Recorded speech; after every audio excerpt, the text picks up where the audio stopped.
자, 말씀을 전하겠습니다. 우리는 이제 로마서 강의 62번째 시간인데 여전히 죄의 문제에 대해서 우리가 함께 다루고 있습니다. 오늘 다룰 죄의 문제는 쓴 뿌리에 대한 것입니다. 죄의 쓴 뿌리에 대한 것이죠. 이제 우리는 죄의 영역 중 쓴 뿌리의 영역에 대해서 이제 살펴보려고 합니다. 쓴 뿌리라는 말은 말 그대로 뿌리가 점점 뿌리는 이게 씨앗이 이렇게 나잖아요. 씨앗이 나면 씨앗을 던져놓으면 뿌리가 이렇게 생기잖아요. 뿌리가 생겨가지고 이게 싹이 터가지고 시간이 지나면 지날수록 그 뿌리는 점점 어떻게 돼요? 땅 속으로 점점 박혀 들어갑니다. 점점 박혀 들어가는데 시간이 지나면 지날수록 이 뿌리는 캐기가 더 어려워집니다. 어느 시점인가는 심겨진 때가 있는 거고, 그 다음에 이 뿌리는 계속해서 더 깊이 받고 들어간다는 것이죠. 그러니까 뿌리라는 의미로 쓴 것입니다. 그런데 이것이 좋은 역할로 예를 들어 믿음의 뿌리 이렇게 썼으면 얼마나 좋겠어요. 근데 그게 아니라 죄의 쓴 뿌리입니다. 죄의 쓴 뿌리. 그러면 이 쓴 뿌리가 우리한테 던져져서 그 뿌리가 나가지고 계속 우리를 파고든다면 우리는 그 뿌리를 캐내기가 대단히 어려워진다는 뜻입니다. 어떻습니까? 그 뿌리가 점점 자라서 이렇게 자라가면 마치 뭐랑 비슷한 거냐면 암 아시죠? 암. 이게 여러 가지 폴립이 생깁니다. 그런데 양성 종양이 있고요. 악성 종양이 있습니다. 양성 종양은 자라는 모양이요. 이렇게 자랍니다. 세포가 한 개가 그러니까 다른 DNA가 다른 세포가 이렇게 한 개가 딱 생겼습니다. 그러면 얘가 자랄 때 동글동글하게 이렇게 점점 이렇게 자라서 사람들이 부를 때 뭐라고 부르냐면 메스라고 부릅니다. 질량이 점점 증가해 간다. 이런 뜻이죠. 네. 자, 그래서 요 덩어리가 이렇게 있는데 이 덩어리는 이렇게 점점 자라기 때문에 덩어리가 요만큼 자라든 조금 있든 이게 그다지 큰 문제가 아닙니다. 여기 들어서 그냥 이렇게 띄어내면 끝이니까. 근데 악성 종양은 자라는 방식이 다릅니다. 자라는 방식이 어떠냐면 점이 딱 떨어지죠? 그럼 뿌리처럼 이렇게 자랍니다. 물론 가운데도 처음 뿌리 시작은 두꺼운 거 알죠? 그러니까 여기는 좀 더 두꺼워지겠지만 당연히 이렇게 자랍니다. 그러니까 뿌리가 이렇게 가는 실처럼 이렇게 쭉 자라서 퍼져가니까 어떻게 해야 돼요? 이 전체를 다 잘라서 드러내야 되는 문제가 생긴다 그 말이에요. 죄의 쓴 뿌리도 마찬가지입니다. 이런 모양으로 악성 종양이 자라는 것처럼 뿌리가 그렇게 퍼져나가는 것처럼 그렇게 자라간다는 걸 우리가 생각을 하면 이거를 캐내야 된다라고 얘기하면 당연히 이 캐낼 때 가볍게 무슨 고구마 캐듯이 이렇게 이 덩어리만 이렇게 캐내는 게 아니라 그 말이에요. 결국 캐내야 되면 걔가 함께 묻어있는 흙들도 함께 드러내야 되는 것처럼 또 우리 몸에 암세포가 퍼지면 이 전체 우리 몸의 기관이나 조직들을 함께 드러내야 되는 것처럼 마찬가지로 이 쓴 뿌리도 그렇게 큰 데미지를 주면서 빠져나가는 거다 그 말이에요.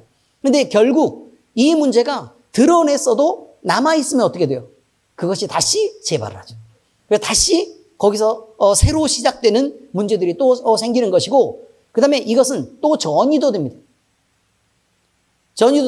그러니까 한쪽에만 문제가 생긴 게 아니고 다른 기관까지 계속 이렇게 파고 들어간다는 얘기겠죠? 그죠? 그러면 나중에는 해결하기 어려울 만큼 목숨을 걸어야 될 만큼 문제가 생기는 경우들도 흔하게 있으니까 이 쓴 뿌리에 대해서 가볍게 생각하지 마시기를 바라면서 오늘 말씀을 드리는 것입니다.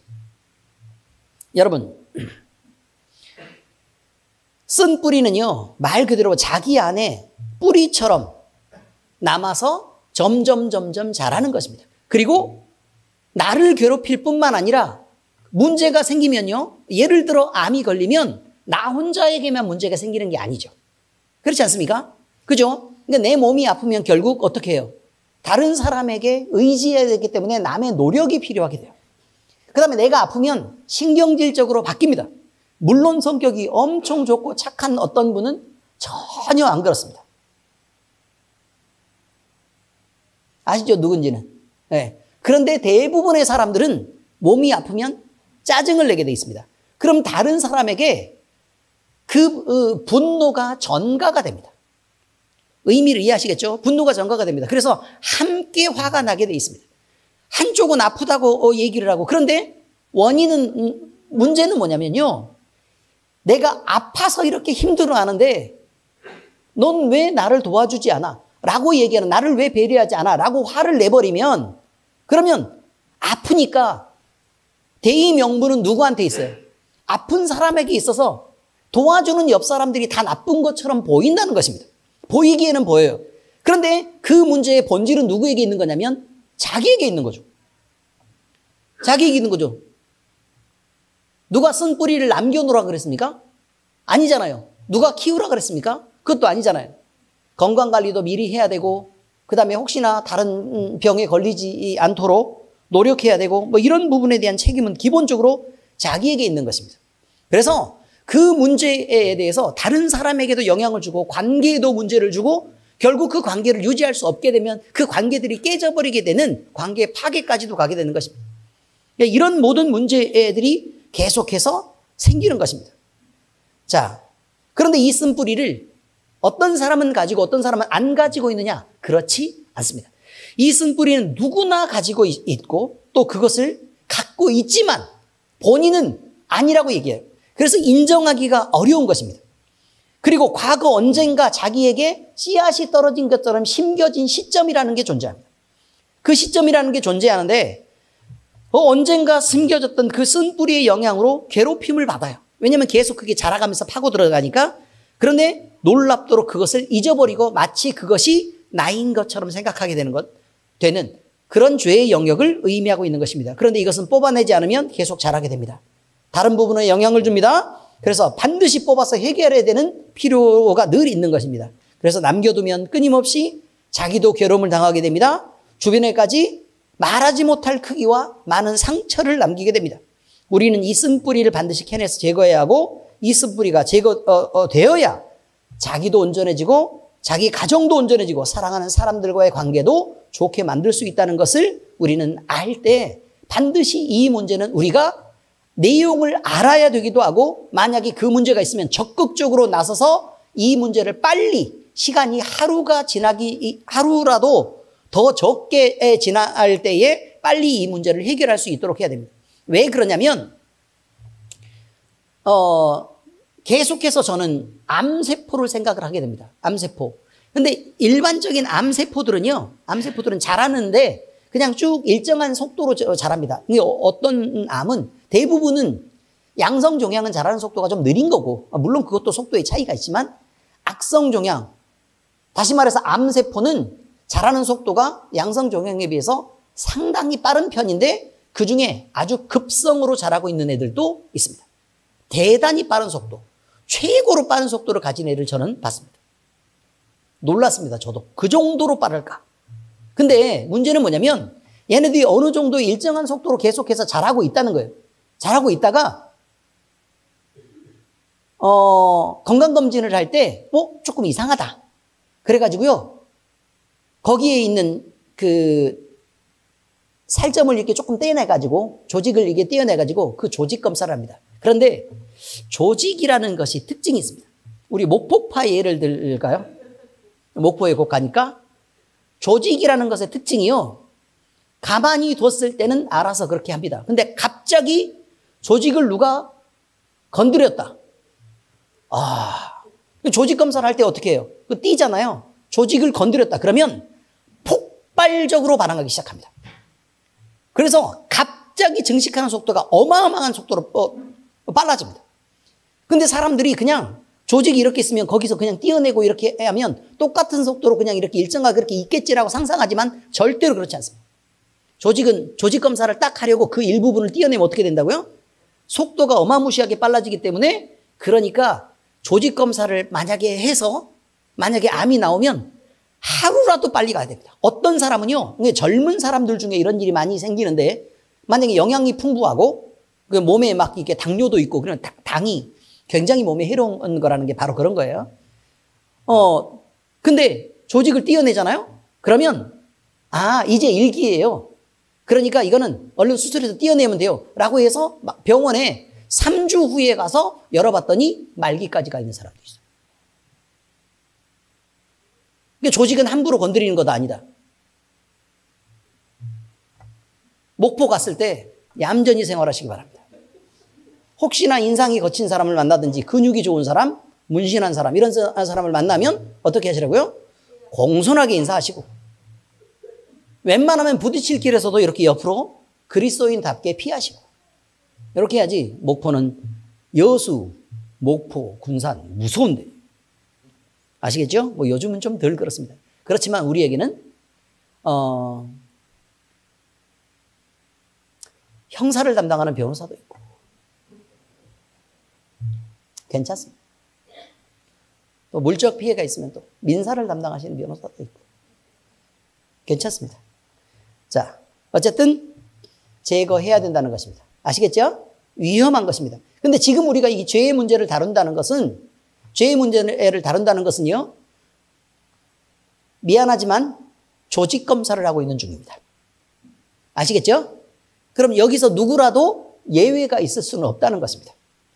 그럼 조직 검사를 하면 어떻게 되겠어요? 그럼 반드시 그 조직은 드러나게 돼 있고, 그리고 문제가 있으면 걔네가 훨씬 더 폭발적으로 반응해서 우리는 영적 싸움을 싸우지 않을 수가 없게 됩니다. 금요일날 사사기 강의를 하면서 오늘 내가 이 얘기를 꼭 해줘야 되겠다. 이게 잊지 말아야 되는데 라고 생각했습니다. 난 기억해야 돼. 잊지 말아야 돼. 라고 생각하다가 오늘 말씀을 드리는 거죠. 자, 이게 무슨 내용이냐면 이거예요. 발락에게 하나님이 명령하셨어요. 어떻게 하라고요? 올라가라고. 올라가서 싸워라. 이렇게 얘기했습니다. 10,000명을 데리고 올라가 싸워라. 형제들. 자, 올라가는 것까지, 자, 명령을 들었어요. 그러면 예라고 대답을 해야 됩니다. 아시겠죠? 무슨 말인지? 예라고 대답해요. 그리고 어떻게 해야 돼요? 올라가야 돼요. 그럼 올라가면 이제 그 다음 얘기는 올라가면 하나님이 시스라의 군대를 이렇게 철병거를 같이 이렇게 내려서 보낼 거다. 그래서 마주치게 될 거다.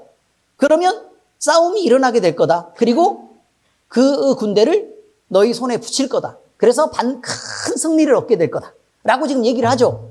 그러면 어디까지가 우리의 역할이냐는 거예요. 어디까지가 우리의 역할이냐. 말을 들었죠.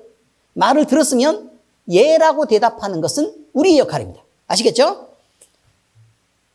왜 대답을 다들 자, 하나님이 말씀하시면 뭐라고 얘기해야 된다고요? 예라고 대답하는 거. 예. 근데 우리말로는 예. 그 다음에 뭐 성경적으로는 뭐라고 해요? 아멘. 이제 이렇게 대답을 해야 되는데 예라고 대답하는 게 뭐라고요? 우리의 역할이에요. 자, 그리고 그 다음에 가만히 있으면 돼요? 안 돼요? 안 돼요. 어떻게 해야 돼요? 올라가라 그러면 올라가야 돼요.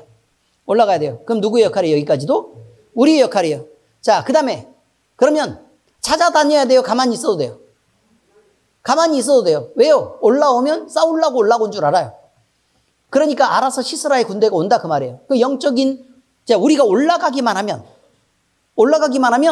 상대편도 나아오게 될 거라는 거예요. 그럼 우리가 부르지 않아도 알아서 오는 거니까 이거는 우리의 역할이 아니에요. 무슨 의미인지 아시겠죠? 그리고 그들은 우리가 공격할 때까지 기다려요? 아니면 선빵을 날리려고 해요? 그렇죠. 선빵을 날리려고 해요. 목사가 어딜 걸어 다녀도 저한테 목사란 얘기는 잘 안 하더라고요.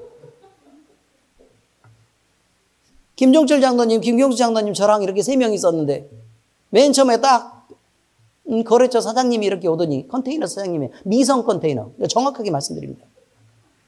사장님이 딱 오더니 김종철 장로님한테 인사를 딱 이렇게 하면서 목사님 이렇게, 네. 근데 김종철 장로님이 저는 목사가 아니에요. 이렇게. 그랬더니 보니까 나머지가 2명이 있거든. 김경수 장로님한테 목사님 그렇게 얘기했습니다. 평생 얘기할 거예요. 그렇게 얘기를 하고 나머지는 뭐 용접복 입고 빵꾸 뻥뻥 뚫리고 더럽게 생긴 사람 한 명이 이렇게 작업 노무자 같이 있는데 장로님들 2분, 이분이 목사님이 그러니까 얼굴이 빨개져가지고 아무 말도 안 하고 목사님이라고 부르지도 않고. 왜? 목사 안 같은가 보지.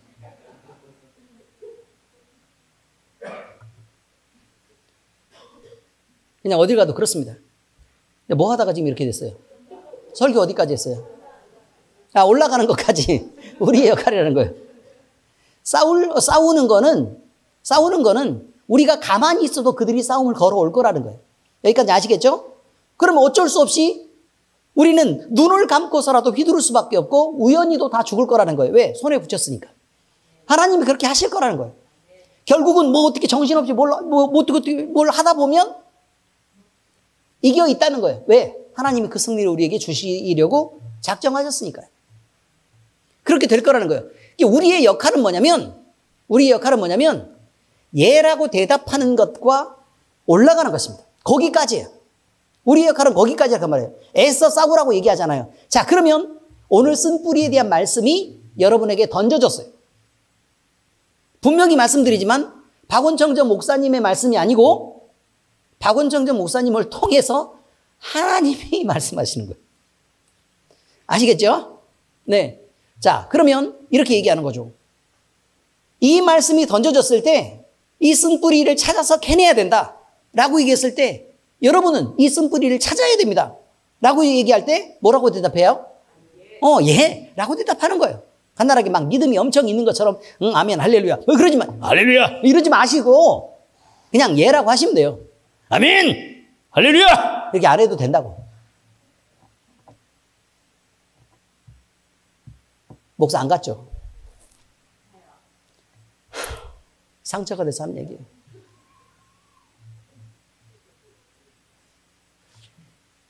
곱게 대답을 하시라고요.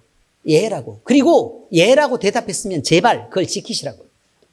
쓴뿌리를 찾아내세요 라고 얘기하면 자기 안에 쓴뿌리를 찾아내려고 그 보드 위에 올라가는 것 말이에요. 그것이 내가 할 일이라는 거예요. 그럼 그 위에 올라가서 내가 찾아보려고 하는 거예요. 그냥. 그러면 하나님은 그때부터 여러 하나님의 일을 하시고 그 일을 이루시고 싸움을 하게 하시고 승리하게 하시는 것까지가 하나님이 하시는 거예요. 우리가 해야 될 건 예라고 대답했으면 어떻게 해야 된다고요? 올라가는 거예요. 그 위에 올라서는 거라고. 그래서 직접 내가 그 쓴뿌리를 찾아보는 거란 말이에요. 그럼 하나님이 생각나게 하실 거고 싸우게 하실 거고 또 이기게 하실 거고 그래서 승리를 주실 거라. 이 믿음으로부터 출발해서 오늘의 이야기를 듣는 것이라 이 말. 자, 결론은 여기까지예요. 결론은. 그런데 이 부분을 조금 더 디테일로 살펴보도록 하겠습니다. 자, 첫 번째 뭐냐면 쓴뿌리는 누구나 가지고 있고 남아있는 흔적을 찾았더니 상처라는 이름이더라 라는 거예요. 남아있는 흔적을 찾았더니 상처라는 이름이다. 먼저 우리는 쓴뿌리가 무엇인지 알아봐야 됩니다. 쓴뿌리에 대해서 알기 위해서요. 말씀한 구절을 보면 여호수아서 9장 3절에서 15절까지 제가 읽어드리겠습니다. 기브온 주민들이 여호수아가 여리고와 아이에 행한 일을 듣고 꾀를 내어 사신의 모양을 꾸미되 헤어진 전대와 헤어지고 찢어져서 기운 가죽 포도주 부대를 나귀에 싣고 그 발에는 낡아서 기운 신을 신고 낡은 옷을 입고 다 마르고 곰팡이가 난 떡을 준비하고 그들이 길갈 진영으로 가서 여호수아에게 이르러 그와 이스라엘 사람들에게 이르되 우리는 먼 나라에서 왔나이다. 이제 우리와 조약을 맺읍시다 하니 땡땡땡땡땡땡 점점 중간에 내용이 쭉 들어가 있고요. 무리가 그들의 양식을 취하고는 어떻게 할지를 여호와께 묻지 아니하고 여호수아가 곧 그들과 화친하여 그들을 살리리라는 조약을 맺고 회중 족장들이 그들에게 맹세하였더라. 이렇게 되어 있습니다. 자, 여호수아는 하나님이 멸하라고 명령하신 가나안 족속에 대해서 멸하라고 명령했으니까 그럼 싸울 대상이 분명히 정해졌죠. 그런데 그 경계가 부족했다고 얘기합니다. 그 경계심이 부족했었다. 자, 그래서 가나안 족속 중 일부인 기브온 족속이 그렇게 거짓으로 꾸며가지고 화친하러 찾아왔을 때 하나님께 물어보지도 않고 그들과 화친하는 계약을 체결해버립니다. 자, 싸움의 주도권은 누가 결정하는 것입니까? 하나님이 결정하는 것입니다. 힘은 어디서 나오는 것입니까? 하나님에게서 나오는 것입니다. 목표는 누가 정하셨습니까? 하나님이 정하셨습니다. 그리고 살아갈 방향도 누가 인도하시는 대로 가야 된다고요? 하나님이 인도하시는 대로 가야 합니다. 그런데 그들이 판단하고 그들이 계약했습니다. 이렇다는 거예요. 자, 물론 인간적으로 보면 이 계약은 기브온 족속이 이스라엘을 속여서 체결한 조약입니다. 속여서 체결한 조약. 그러니까 법적으로 보자면 속였다는 것만 확실하게 드러나면 이 조약은 사실은 무효가 될 수 있습니다. 맞죠? 네, 속였다는 것만 증명 가능하면 됩니다. 근데 이건 명백하게 속인 것입니다. 명백하게 속인 것입니다. 그런데 그렇게 할 수 있었습니다. 문제는 뭐냐면 이 조약을 체결하고 맹세한 이름이 문제입니다. 맹세한 이름. 누구의 이름으로 맹세했냐면 여호와의 이름으로 맹세했습니다. 그러니까 하나님의 그 거룩한 이름으로 맹세한 일에 대해서 그것이 우리의 부족함을 통해서 계약을 했던 아니면 그들이 속여서 뭘 어떻게 했던 간에 그 계약은 무효화될 수 없는 것이라고 말하는 것입니다. 그 후에 기브온 족속은요, 종이 되어서 제단을 섬기며 예배를 돕는 자들로 봉사하게 됩니다. 그런데 시간이 많이 흘러서 사사시대가 끝나고 다윗 왕 초기, 그러니까 사울이 있었을 그때에 이스라엘의 극심한 기근이 3년간 이어지는 일이 다윗 시대에 발생하게 되는데 그것을 하나님께 물어봅니다. 도대체 이게 왜 그랬을까? 그런데요, 그 원인을 사울 왕이 이스라엘과 유다에 열심히 있는 기브온 족속들이 그냥 자꾸 성전을 이렇게 섬기다 보니까 이스라엘과 유다 지파에 대해서 대단한 열심이 있었다는 거예요. 그리고 다윗의 편을 든다는 걸 알고 네가 다윗의 편을 들어? 그래가지고 몽땅 대학살을 해버립니다.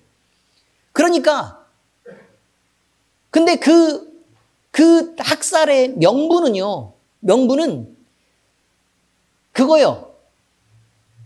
니네가 거짓말로 속여가지고 계약을 체결한 거잖아. 그러니 내가 죽여도 되지. 근데 하나님이 명령하시기를 가나안 족속을 다 죽이라 그랬다. 그것만 들고 그렇게 얘기를 한 거죠. 그런데 하나님께서는요, 누구의 손을 들어줬어요? 기브온 족속의 손을 들어줍니다. 기브온 족속의 손을 들어줘요. 그래가지고 이것은 부당하다라고 얘기한 것입니다. 왜? 내 거룩한 이름을 가지고 맹세한 그 일에 대해서 너희들 마음대로 이렇게 약속했다가 이거는 안 돼. 이 계약은 없는 걸로 해. 라고 무효화시킬 수 없는 거라고 얘기합니다. 왜냐하면 여호와의 이름이 들어가는 한. 이것이죠. 자, 그래서요, 학살했기 때문에 그런 일이 벌어졌는데 다윗은 이 일을 처리를 합니다. 근데 어떻게 처리를 했느냐? 사울 왕의 집안 식구를요, 7명을 그들에게 내어주어 여호와 앞에서 목매달아 죽이는 것으로 해결을 하려고 합니다. 왜냐하면 기브온 족속이 그렇게 요구했기 때문에. 그런데 문제는 뭐냐면 다윗이 이거를 해결하는 과정에서요, 하나님께 묻지 않습니다.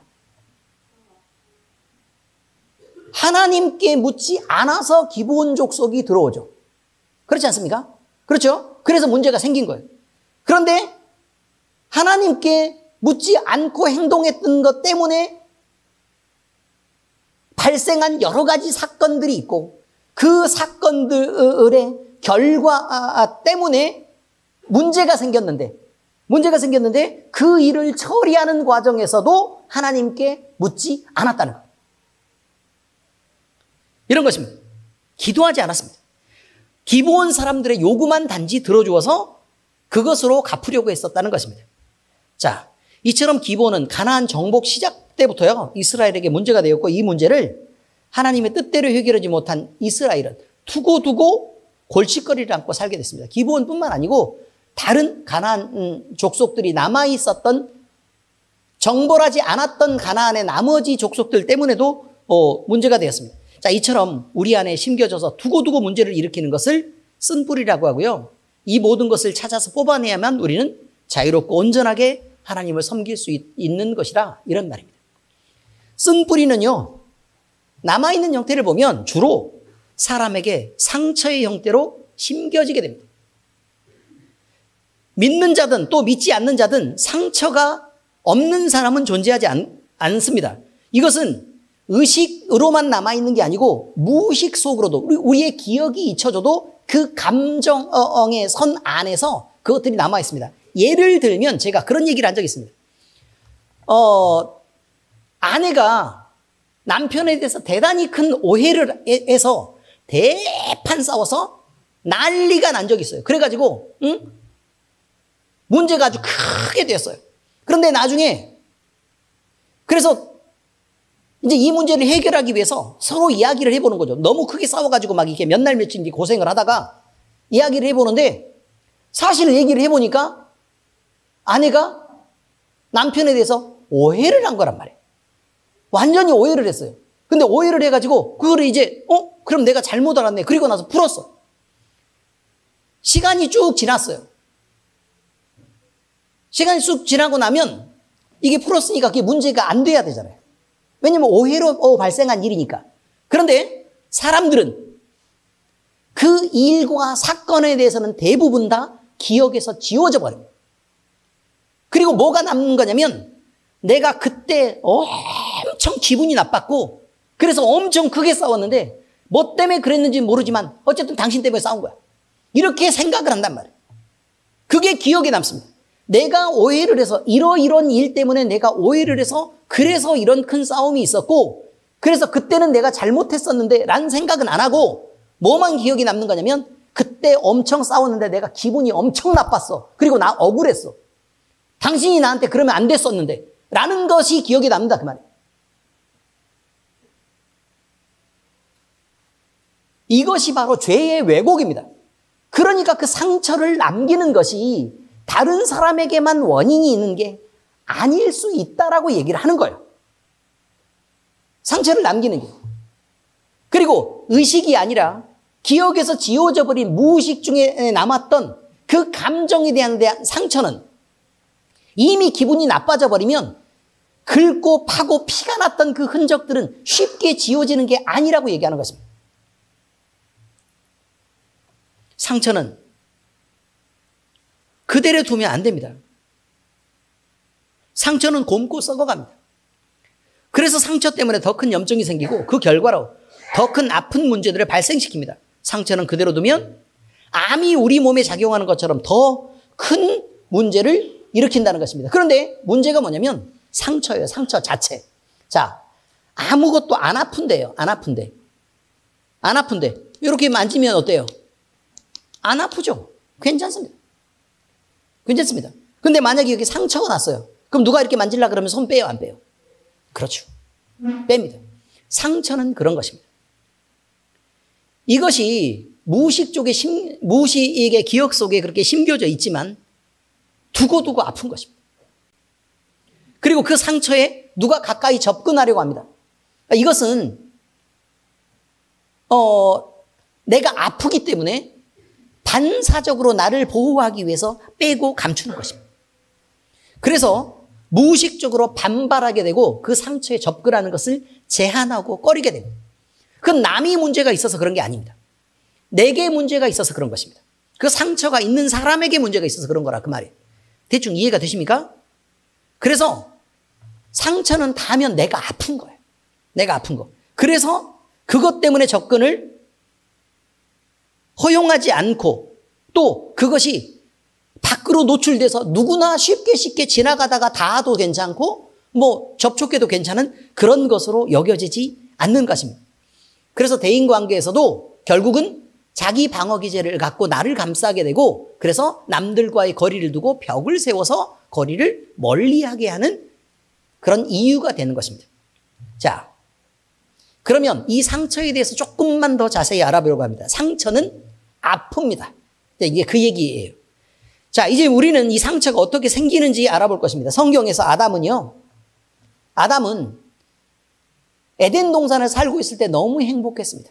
지혜로웠습니다. 그는 모든 것이 풍족했습니다. 만족스러웠습니다. 행복했습니다.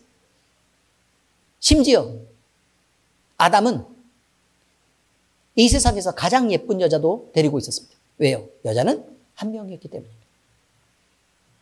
그렇지 않습니까? 그보다 더 이쁜 여자가 어디 있어요? 한 명인데. 이렇게. 그런데 문제는 그 여자가 선악과를 따서 먹고 자기와 함께한 그에게도 주었습니다. 그 여자가 말했다고 또 이 남자가 홀랑 받아서 처먹습니다. 행위 언약을 파괴한 것입니다. 죄를 범하게 된 것입니다. 단 한 번의 이 행동으로 아담과 하와 그리고 그의 후손인 온 인류와 그들이 사는 이 세상은 온통 죄로 물들게 되었습니다. 첫 사람인 아담은 만물을 다 다스릴 만큼의 완전한 지혜가 있었습니다. 그는 온 세상을 통찰했고 그의 지혜가 그 자신을 만물 위에서 당당하게 만들었습니다. 위엄이 있었습니다. 그런데 그런 그가 죄를 범해버립니다. 이것은 그의 영혼에 큰 상처가 되었습니다. 자신이 판단하여 받아들인 죄의 결과는 참으로 혹독하고 무서운 것이었습니다. 자신을 망치고 자기 자식들을 망칩니다. 그리고 자식들이 서로 죽이고 죽는 일이 벌어지게 되었습니다.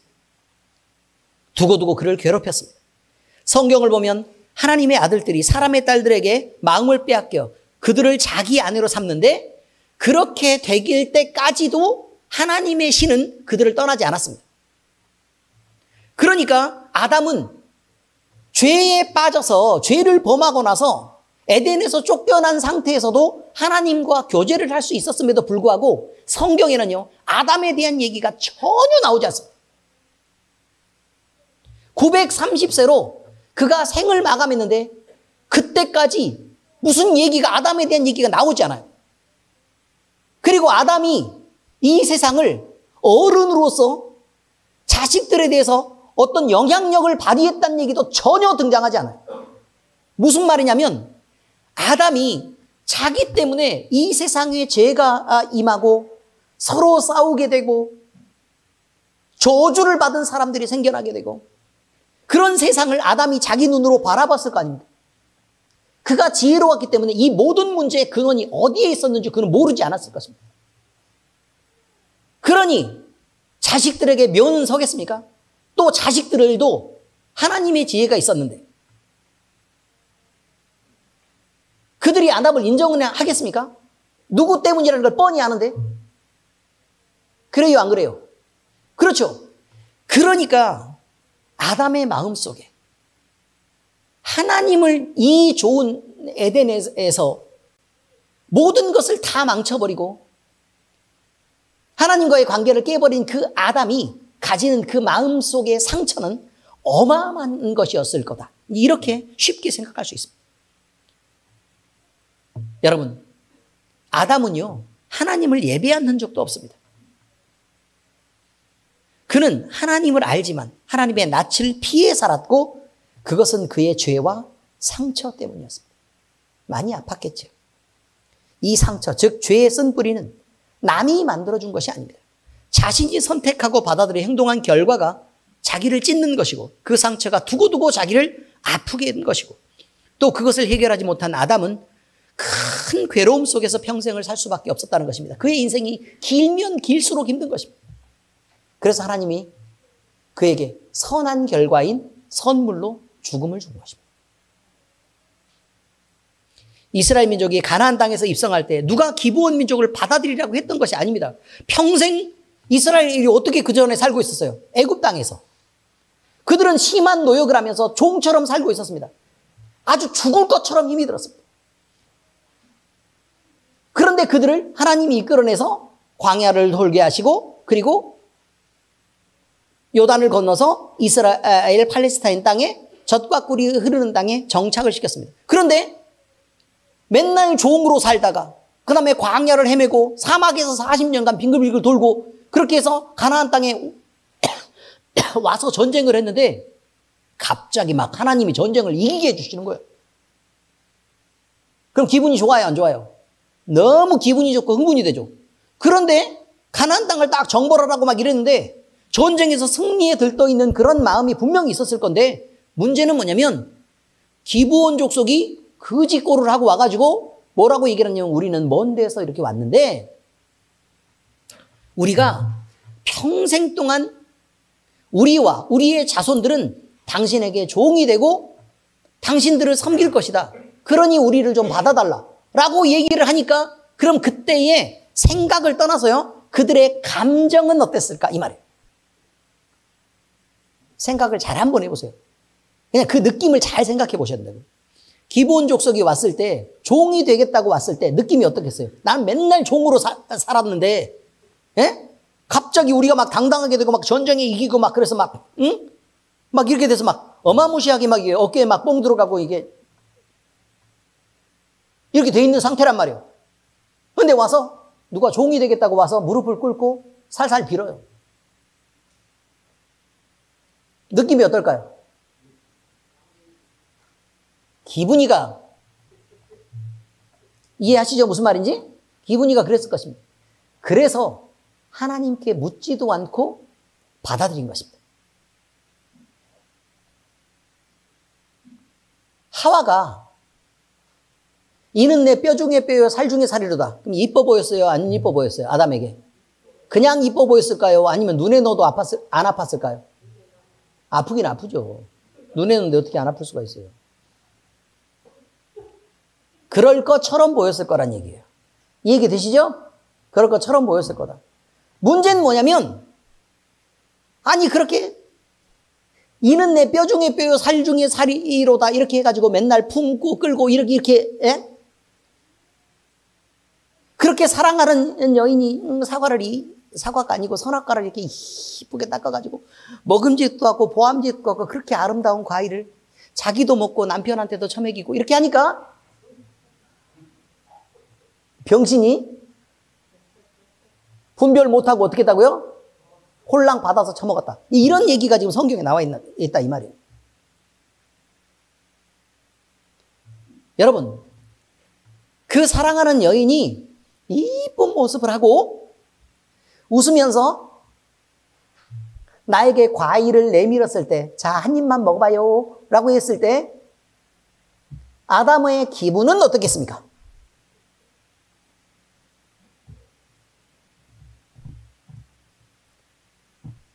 여자 말 잘 들으면 자다가도 떡이 나온다면서요. 아, 제가 한 게 아니라고요? 여러분, 그렇습니다. 그들은 하나님께 묻지도 않고 덥석 계약을 체결합니다. 하나님께 묻지 않고 먹어버립니다. 그래서 가나안 땅에 자유와 풍요를 깨버리고 압제와 고통을 부르는 쓴뿌리를 그들은 심어버리게 된 것입니다. 상처는 누구나 가지고 있습니다. 그런데 이런 상처들은요, 우리가 당하는 상처라고 얘기 안 했던 건 이런 거죠. 엄한 부모 밑에서 아버지가 교육을 한다는 이름으로 자녀들을 폭력을 가하고 학대를 합니다. 그러면서 다 옳다고 믿으면서 부모인데 자식에게 왜 그렇게 못해? 라고 얘기합니다. 그거 상처로 남습니까? 안 남습니까? 상처로 남습니다. 너무 가난해서 남들은 다 먹을 때 나만 남들이 먹는 걸 가만히 쳐다보면서 이렇게 입맛을 다시고 침을 삼켰어요. 상처로 남겠습니까? 안 남겠습니까? 그것이 상처가 된 사람이 있다는 거예요. 아무렇지도 않았던 사람도 있지만 남들은 곱고 예쁜 옷을 입고 다닐 때 난 맨날 언니 옷 물려받게 하고 그 다음에 열심히 막 이렇게 기어다니고 막 시멘트에 비벼가지고 이렇게 그랬더니 흰색 옷인데 그냥 청바지 막 잘라가지고 이렇게 대붙여서 가지고 기어주고 그럼 창피합니까? 안 창피합니까? 창피하고 남들 앞에 나갈 때 상처가 돼야 안 돼요, 마음에. 그냥 그렇다는 것입니다.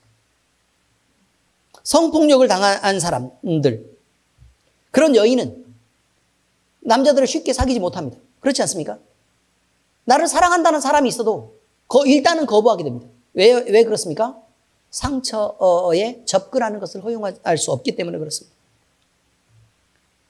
여러분, 이 외에도 상처는 무수히 많을 수 있습니다.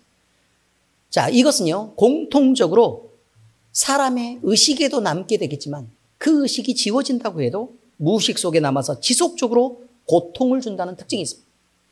이 문제를 우리가 끌어내지 않으면 안 된다는 거예요. 결국은 죄의 세상에 사는 누구나 있는 이 상처는 여러 만남과 교류가 있는 관계 속에서 대부분 생깁니다.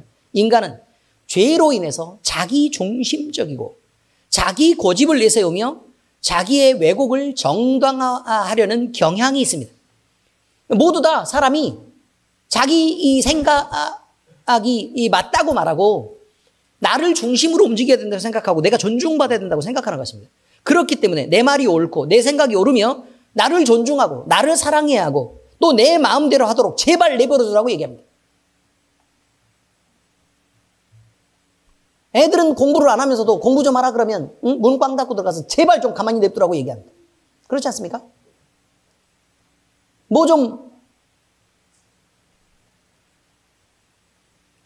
비만이 되고 막 얘가 건강이 무너질 것 같아서 음식 좀 절제를 시키려고 그러면 화장실에 들어가서 수영 끝나고 들고 들어가서 문을 잠그고 먹습니다. 그렇지 않습니까, 병강아?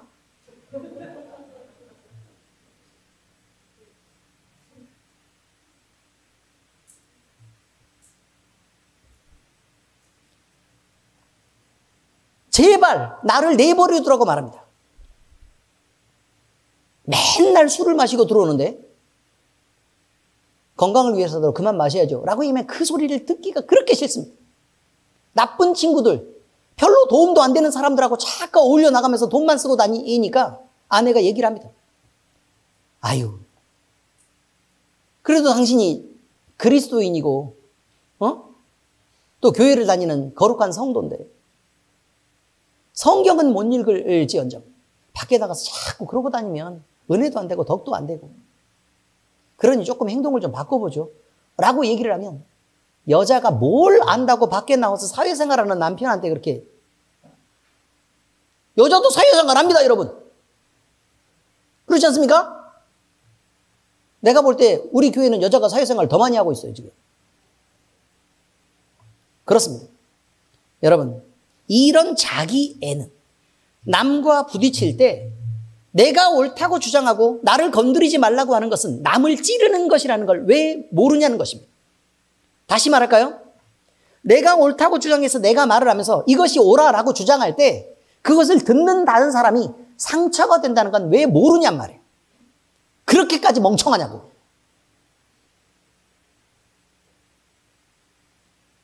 충고를 할 때는 참다가 얘기하는 거 아닙니까? 그래요, 안 그래요? 오죽했으면 얘기하겠습니까? 물론 우리 교회는 참지 않고 말하는 사람들이 대단히 많이 있습니다. 그래도 나름 참아본 것입니다. 맞죠? 그렇습니다. 근데 잘하고 있으면 왜 뭐라고 얘기를 하겠습니까? 그런데 다른 사람하고 부딪힐 때 결국 내 옳음만 주장하고 내 생각으로 계속해서 밀어붙이는 것은 남을 찌르고 긁는 상처가 된다는 것이죠. 부모의 왜곡된 사랑과 가치관에 의한 통제는 자녀를 숨쉴 수 없는 압박 속으로 몰아넣습니다. 자녀의 지나친 자유는 자기 인생을 망쳐가고 부모의 마음에 칼을 집어넣습니다. 사랑이란 이름으로 행하는 연인들끼리의 서로를 향한 구속은 소유욕과 집착 그리고 자기유와 여러 가지 욕으로 숨쉴 수 없도록 만들어버립니다. 친구와 동료라고 주장하는 사람들은 서로를 믿었다고 생각하는데 그 믿음 때문에 배신에 대해서 더 큰 상처를 입게 되고 아주 가까운 사람일수록 또 더 친한 사람일수록 더 사랑하는 사람일수록 더 크게 더 많이 더 오랜 시간 동안 그를 괴롭히며 상처를 주는 것입니다. 이것은 죄의 세상을 아는 어느 누구도 피할 수 없는 것입니다.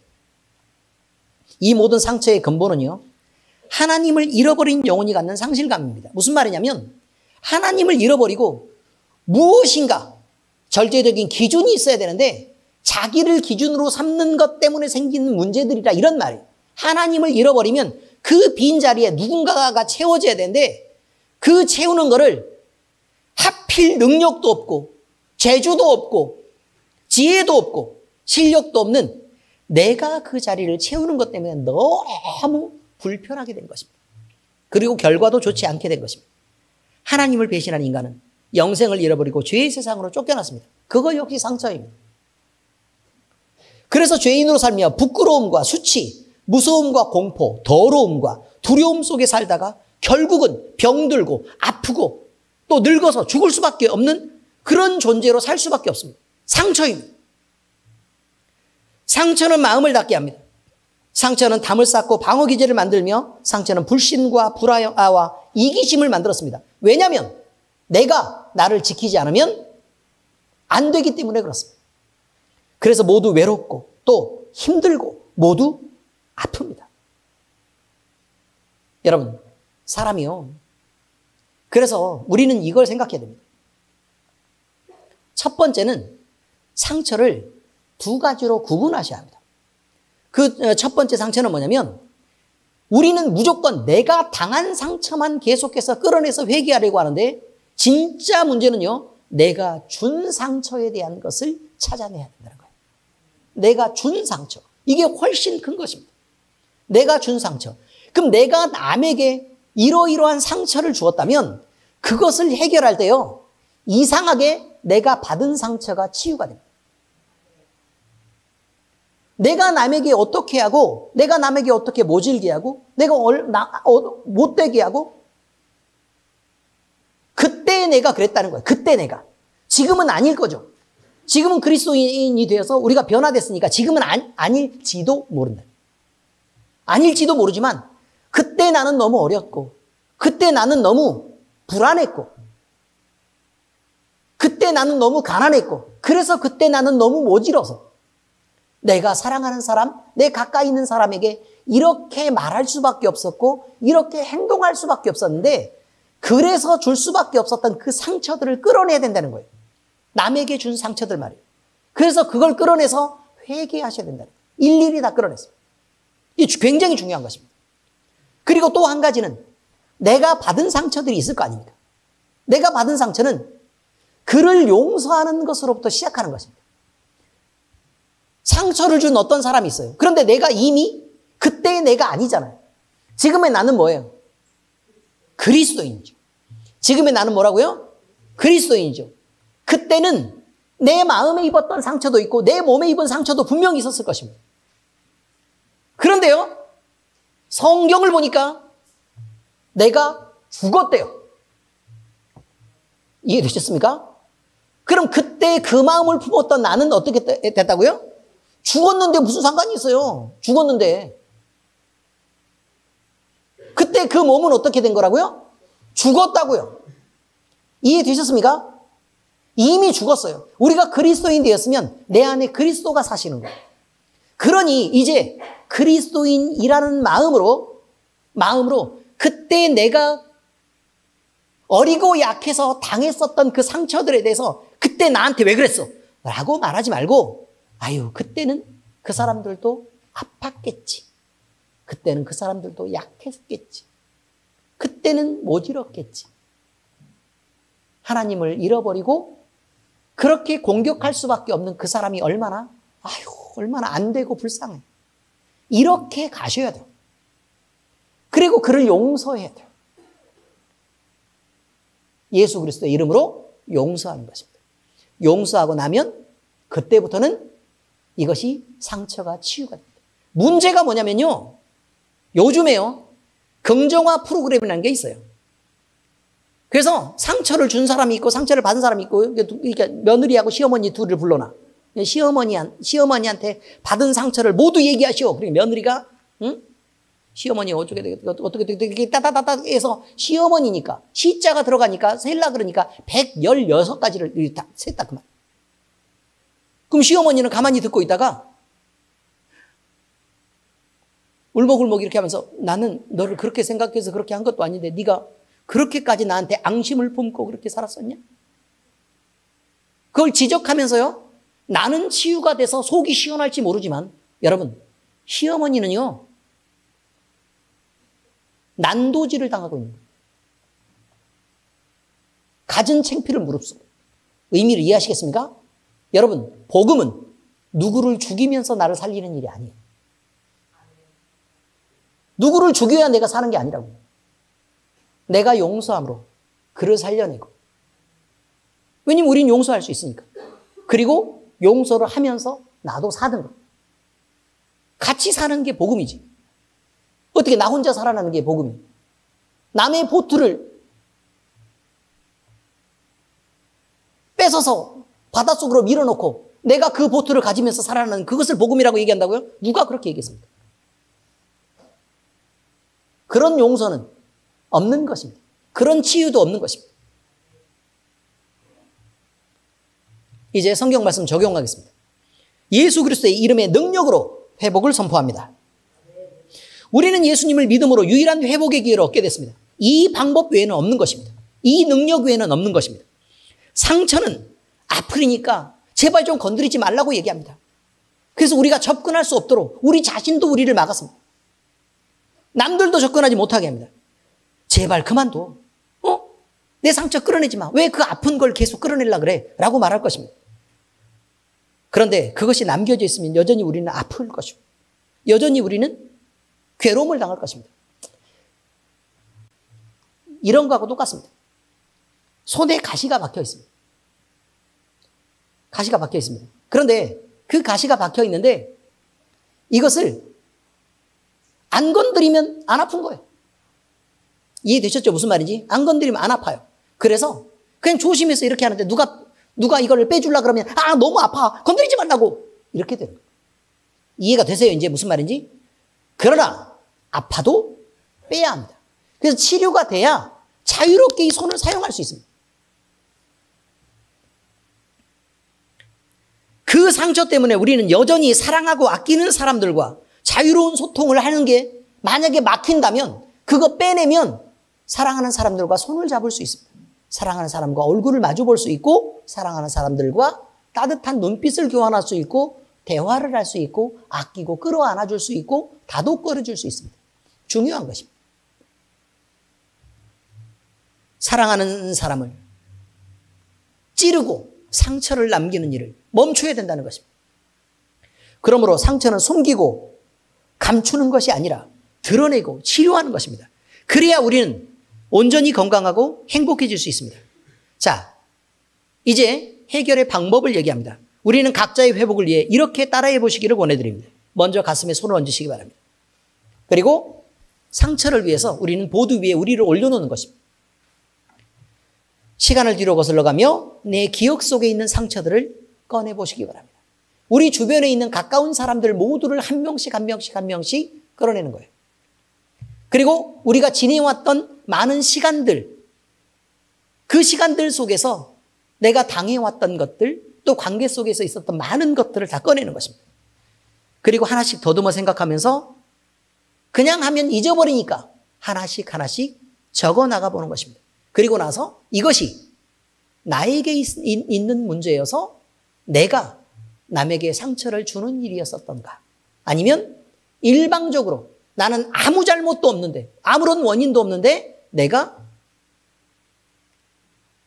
찌름을 당하고 상처를 입었던 일인가를 생각해 보시기 바랍니다. 그런데요, 여러분이 생각할 때 우리는 우리의 편을 들고 있다고 얘기했죠.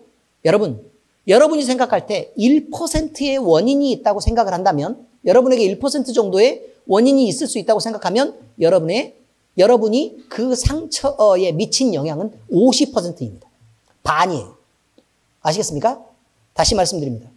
1%의 영향만 있다고 생각을 한다면, 그렇게 판단이 된다면 얼마라고요?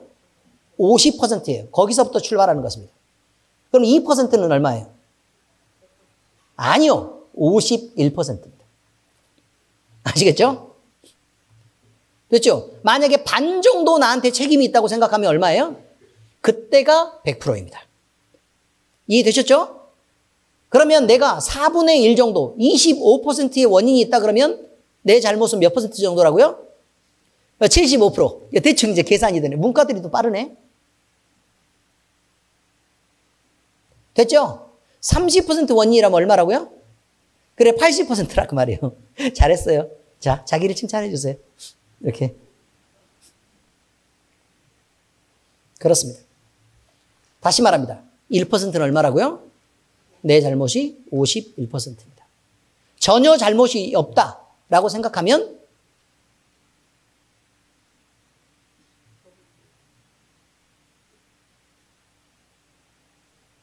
전혀 잘못이 없을 수도 있죠. 0에서 50 사이일 것입니다. 이해됐죠? 그렇습니다. 여러분, 이렇게 내 기억 속에 남겨진 상처들을 끌어내야 합니다. 그리고 나서 그 다음 단계로 그것들을 예수 그리스도의 이름으로 우리의 마음에서, 그리고 우리 기억 속에서 도려내시기를 바랍니다. 이것은 수술입니다. 아시겠죠? 만약에 너무 아프면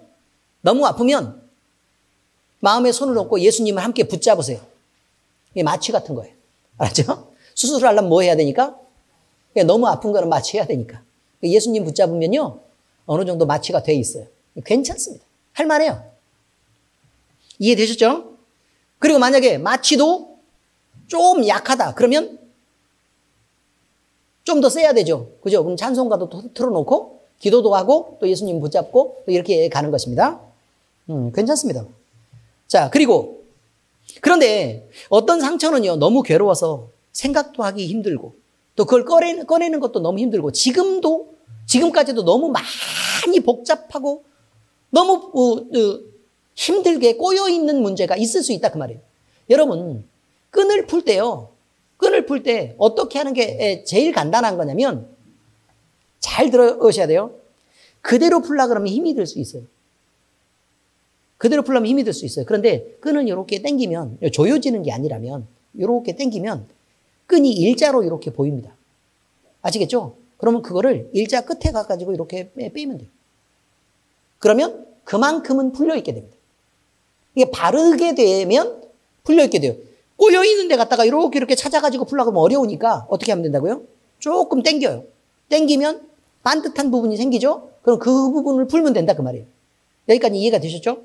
자, 이 얘기를 하는 것은 뭐냐면 여러분, 우리 마음이 성경을 통해서 바르게 되는 부분까지만 먼저 풀라는 얘기예요. 바르게 되는 것까지만. 우리의 마음이 꼬여있고 불편하고 막 힘든 것까지를 풀라는 얘기가 아니라 내가 기도하고 생각했을 때 풀리는 부분까지를 푸는 거예요, 먼저. 그리고 시간을 두고 나에게도 여유를 주는 거라고. 그러면 그만큼이 풀려있죠? 그러면 조금 풀면 이게 느슨해 보이고 조금 더 쉬워 보인단 말이에요. 나머지 문제들이 조금 더 쉬워 보여요. 왜? 이게 성공했거든요. 그러면 그 다음에 어떻게 하면 돼요? 또 조금 당겨봐요. 그럼 또 또 이렇게 반듯하게 보이는 게 있어요. 성경 안에서 내 마음이 또 내 감정이 바르게 하고 그 부분까지 용납하는 부분까지를 푸는 거예요. 억지로 거기까지 가라고 얘기하는 게 아니에요. 근데 이렇게 풀어나가다 보면 하나를 풀게 되고 그 다음 걸 풀게 되고 또 그 다음 걸 풀게 되는데 우리 신희정 사모님한테 물어볼까요? 영어 단어 몇 개나 외워야 돼요? 영어 잘하려면? 이렇게 얘기하면 송채원이가 답답하죠. 도대체 얼마나 많이 외워야 영어를 다 외울 수 있을까? 이런 생각을 하죠. 그런데 문제는 뭐냐면 저도 영어를 잘하지는 않지만 뭘 못하는 편이죠. 그렇지만 이렇게 생각해야 됩니다. 한 개를 외우면 하나만큼은 줄어드는 거예요. 하나를 외우면. 두 개를 외우면요. 둘만큼 줄어드는 거예요. 그리고 둘만큼 똑똑해지는 거예요. 근데 우리가 하루에 100개씩 외워요. 근데 주로 많이 등장하는 단어를 하루에 100개씩을 외우면 365일이니까 100개씩 외우면 안 되지. 하루에 3개씩 외워요. 그러면 1년이면 1000개를 넘게 외워요. 그러면 영어가 대부분 쉬운 정도의 수준에 도착해요. 매일 사용하는 단어의 대부분을 알게 된다고. 무슨 의미인지 아시겠어요? 영어 공부가 긴 게 아니고 그냥 1년간 꾸준히 하지 않아서 그런 거예요. 저는 머리가 나빠서 그런 거고 여러분은 하지 않아서 그런 거예요. 자, 이것처럼 우리의 죄의 문제들도 하나씩 하는 거예요. 그 모든 것을 한꺼번에 해가지고 간단하게 모두 풀라고 그렇게 섣부르게 덤벼들지 마시라고요. 그렇게 하면 일이 더 꼬이게 돼요. 의미 이해하셨습니까? 첫 번째, 우리는 이 말씀을 들었으면 어떻게 하면 된다고요? 예라고 대답하는 거예요. 예라고 대답하는 거예요. 둘째, 어떻게 하면 돼요? 그리고 실제로 그 문제를 해결하려고, 이 상처의 문제를 해결하려고 우리를 보드 위에 올려놓는 거예요. 올라가야 된다 그 말이에요. 그리고 나서 우리가 하나씩 생각할 때 그때부터는 누가 일하시느냐? 하나님이 일하시는 거라 그 말이죠. 그때부터는 하나님이 일하시는 거예요.